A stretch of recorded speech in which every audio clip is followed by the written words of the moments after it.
So this session, it's the last session of the day for CXXO, and about women, and a seat at the table. So I asked Rajashree and Vandana, would you prefer questions or would you prefer rapid fire? And so both of them have given me the permission to go, with rapid fire. Absolutely. We've had a long day. You've had a long day. So Vandana, ceiling or no ceiling? Have you faced? What is your thought? There's definitely a ceiling, but I think a lot of it is self-inflicted. If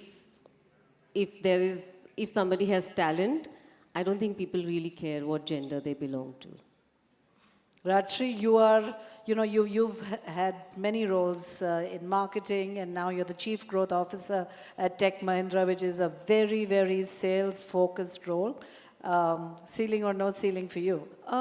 Definitely ceiling. The reason I'm saying that is, if you look at the IT industry, I'm going to give you a slightly long answer here, Lathika, but if you look at the Indian IT industry, which is the trailblazer for Indian economy, we still don't have a single women CEO in that industry. So there is a very, very big ceiling.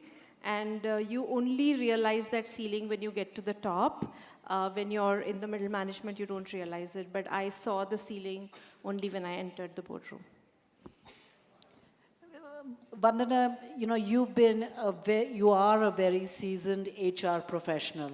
Tell us about some of the programs that you have been a part of, at Havas, in terms of changing what it is to have women at the table at the CXO level. Honestly, it's been a 5-year journey. We started in 2020 when we were looking at some very fundamental numbers, like, we realized our gender ratio was 19 to 89. And I think it came as a shock to a lot of us because, we are from the media and advertising industry, which is actually known to provide career opportunities for women. There is really relatively less ceiling in this industry as compared to perhaps some of the hardcore industries like IT and others.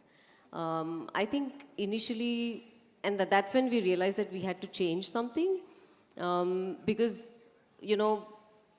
talent is everywhere. You look at, there are as many women coming out of colleges, as many women who are entering the workforce.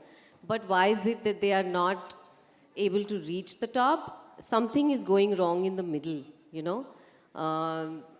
It could be pregnancy, it could be, there is that critical juncture in their life, like maybe 10 to 15 years of experience, and then they somehow drop out for whatever reasons. So we thought that is probably the area, that time in their life that we need to capture and arrest and give them an opportunity to somehow come back to work, even if they are exiting. And I think a lot of our programs revolve around that, right from, the policies that we create, the maternity bounce back programs that we have, or, the growth opportunities, or giving them flexibility when they're coming back from their breaks. I think that has been the biggest, thing for us. And that is pretty much like, how do you say, I mean, that's what drove us to make it, and that led all the programs that we were driving in Havas. Today, proudly I can say that all of our programs have led to, our gender ratio today is 42 versus 19, and right from driving things like recruitment and other areas. Our leadership team is 50% and above. And because we are a group company, we have multiple agencies who have CEOs. 50% of our agencies are led by women. I can get down to specifics, but it's been a 5-year journey, and we've actually bridged the gap to a great extent. That's phenomenal. A huge shout out to you on that. Rajashree, you just mentioned there's been absolutely no CEO of a IT services company, except probably for Roshi Nadar, right? Who's leading it. At Tech Mahindra, what have you seen in terms of women leaderships, women having a seat at the table in terms of being able to really make decisions? Yeah, so I'll give you more industry example. I've been with TechM for a year. I was with TCS for 20 years. But if you just look at the annual reports of most of the IT services companies in India, you will find very few women in the leadership roles. There are very, very smart women who are number 2, number 3, but you have very few women who are right at the top.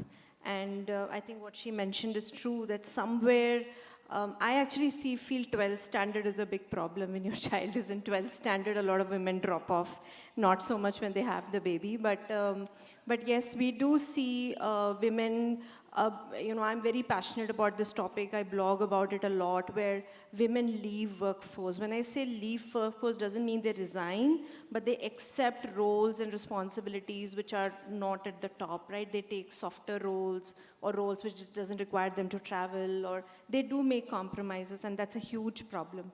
So the triangle is really sharp. I think there is a saying I heard Meryl Streep say, when you want something get done, ask a woman. When you want something to be spoken about, ask a man. I think that's really true. You will find women doing the hard work, but they are not the bosses. They are usually number 2 or number 3. And I would request all of you to go and do this research in your organization. You will find the number 2 to be the woman and number 1 to be the man. And I think that needs to change. Can I just add, I think it's a very interesting point that she has made. In my entire journey, I've had the most amazing managers who've really seen so much potential in me. All of them male. I literally grew up in an environment where there were hardly female role models to look up to. And therefore, personally, it becomes like a responsibility for me. So how do I create an environment? How do I, where women can grow and become role models to the next generation? Although the next generation comes with a very different level of confidence and a sense of entitlement to leadership positions, I think there is still so much that we need to do to create those opportunities for them. Today, I always love to be a part of CXXO because we get to see such phenomenal startup founders, right? I can see Neha. I've known Neha since I think the day she started jobs for her, and then her amazing transition from, I think, of one woman on the platform to what? Is it 5 million now? Right? 5 million, right? So I've seen the journey. And I do think that today's female founder has that X factor over and above maybe some of us did. And do you agree with that? And why do you think is that huge change? I mean, I've seen it, having been an entrepreneur myself, and what we see today, very different. In fact, like I said, I don't think we had role models. When I got into the workforce, for me, it was about being financially independent. I never really thought I was going to make a career. I was going to head HR for a multinational. I think we didn't really think like that. Thankfully, it changed. Circumstances changed. Opportunities came, and we took the opportunity. But today's kids definitely have a lot of role models. They have a lot of success stories. Today was an amazing example. But they also come with a very different sense of confidence, which we did not, because we were a very subdued generation, if I may say so. You work, but I think Barney was not part of that subdued generation. For sure. For sure. Me neither, thanks.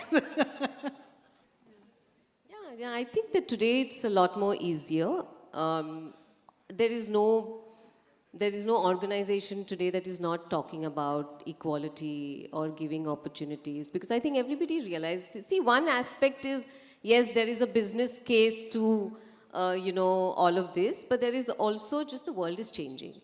I think everybody realizes that if you want to be a successful organization, you want ideas, you want innovation, that diversity, it cannot just be represented by one set of gender and the other is completely kind of not considered. Totally agree with you. Rajashree, coming back to the IT services space, you've been a part of it, for a very, very long time. What are, say, 3 things that you would want changed, right? How do we get that first female CEO? What can be done? What can be done differently? Yeah, I mean, it's tough. I mean, I can go on and on about the biases I've seen. It's definitely a boys' club. We all have to collectively shatter the glass, one thing at a time. And I want to tell you a very interesting story. The day I became CMO for TCS, for me it was just another day. I was doing a role, I was given another role. But I had extraordinarily high number of women, whether it was friends, whether it was clients, whether it was colleagues, calling me and wishing me. Because in the 60-year history of the company, there was not a single woman who had made it to the top. And I understood how important that day was for so many women. So I think we just need a lot of examples, a lot of people to break the glass. And what needs to be done, there are a lot of things need to be done.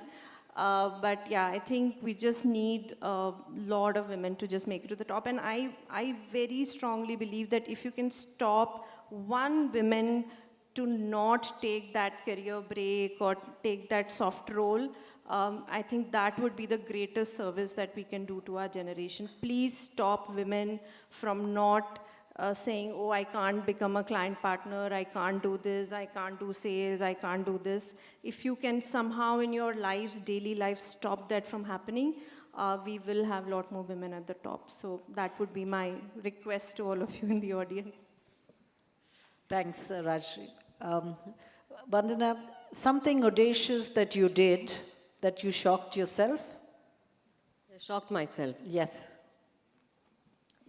Look, when I joined Havas, that was my first role as the CHRO. Before that, I was like the number 2, so a lot of a lot of issues belong to my boss, not to me. So the moment you're in the driving seat, literally everything stops. And I also joined an industry or an organization which was very male-heavy. I think there was a lot of, there wasn't acceptance to the fact that there is an issue, right?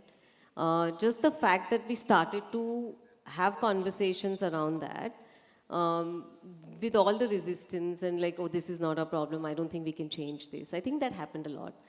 To where we today, literally every leader in our organization is our sponsor. Everybody is pushing this cause of gender equality. It's not like I really went out to achieve that goal, but I think it happened in the process. But today when I look back, it looks like we've managed to be audacious and managed to achieve so much. Fantastic, congratulations. Rajashree, can we hope that you are on track to become a CEO of one of the services? Yeah, I mean, why not? Excellent, excellent. I mean, I never told, I mean, I'm going to be very transparent and I don't know who's going to watch this and record it, but I never told myself for 20 years in my career that I could reach the top. I never told myself that. But it's very recently that I have started telling myself that I can reach the top. Whether it'll happen or not, I don't know. But I at least want to say it to myself first, and hopefully with the community and the support, maybe that day will come. Absolutely. I would like to end on that audacious dream and goal that all of us are here supporting you and all our energies are with you. Thank you and so good luck. much.